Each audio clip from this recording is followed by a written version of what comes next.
자, 이제 우리가 이렇게 2022학년도 피트 기출문제를 한번 쫙 풀어봤습니다.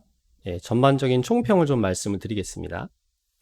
일단 난이도랑 스타일을 말씀을 드리면은 난이도는 그 전에 비해서 좀 많이 높아졌죠.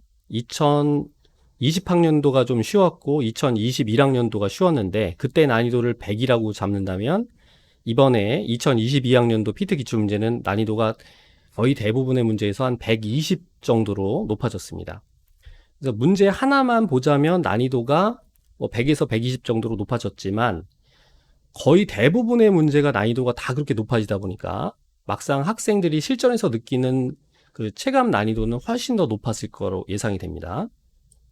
자, 그 다음에 스타일은 어땠느냐?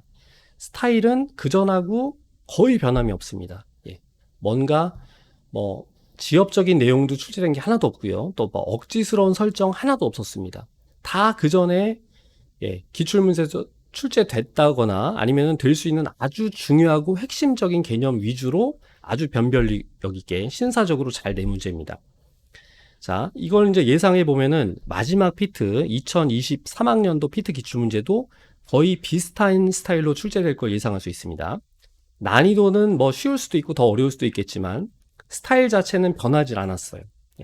지엽적이거나 억지스러운 설정은 하나도 없고 아주 핵심적이고 중요한 요소를 가지고 참신하게 이렇게 출제하는 변별력 있는 문제로 출제될 게 분명합니다.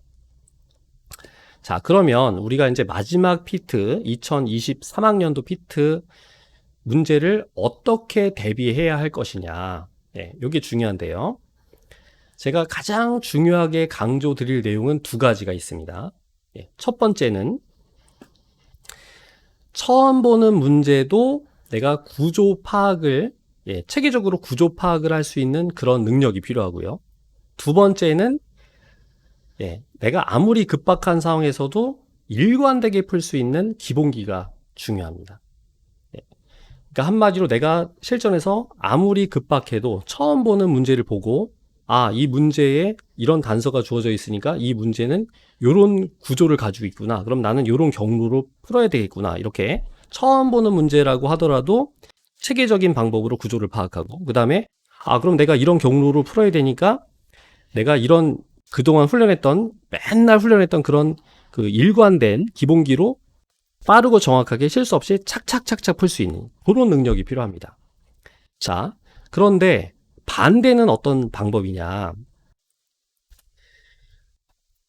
이 문제는 이렇게 풀고 저 문제는 저렇게 푸는 방식이 있을 수 있어요. 그렇게 푸는 방법은 안 됩니다. 기출문제는 항상 새롭게 출제되기 때문에 그러면 이제 일명 양치기로 해가지고 내가 수많은 문제를 많이 풀어서 비슷한 문제가 나오면은 내가 풀겠다 이렇게 생각을 하는 방식이 있을 수 있는데 그렇게 풀면 망합니다. 왜냐면은 실전은 항상 새롭게 출제가 되고요. 내가 아무리 양치기를 했다고 하더라도 그거랑 똑같은 문제가 다시 출제될 확률은 거의 없어요. 그리고 더 문제는 뭐냐면 내가 그렇게 수많은 문제를 풀어서 비슷한 문제가 나오면 맞춰야 되겠다라고 그런 방향으로 공부를 하면 외우게 됩니다. 문제를 내가 체계적으로 접근해서 푸는 힘이 길러지는 게 아니고 자기도 모르게 알게 모르게 문제를 외우는 습관으로 공부를 하게 돼요. 그래서 비슷한 문제는 잘 풉니다. 기출문제 잘 풀죠. 모의고사도 비슷한 스타일 문제는 잘 풀지만 이상하게 실전만 가면 다 문제가 새롭게 느껴지고 조금만 새로워도 접근을 못하고 다 처음 보는 문제처럼 보이고 이런 증상이 이제 나오게 됩니다. 그래서 처음 보는 문제라도 체계적이고 일관되게 접근하는 힘, 그걸 길러야 되고요. 그건 어렵지가 않아요. 문제의 구조는 다 비슷합니다. 조금만 여러분들이 이제 그 구조를 파악하는 눈을 뜨게 되면 모든 문제가 다 똑같이 보입니다.